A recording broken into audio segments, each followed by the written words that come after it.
အမောင်အလဲမှာအလင်းတစင်းပေါ်လာတယ်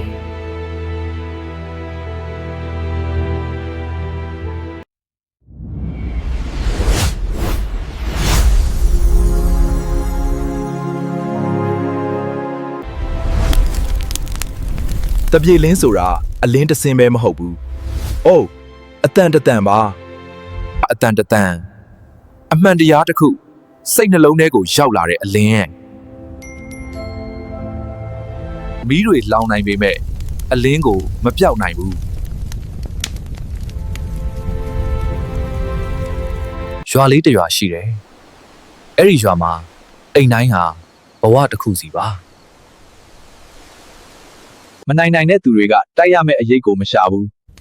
မီးကိုပဲရွှေ့ကြတယ်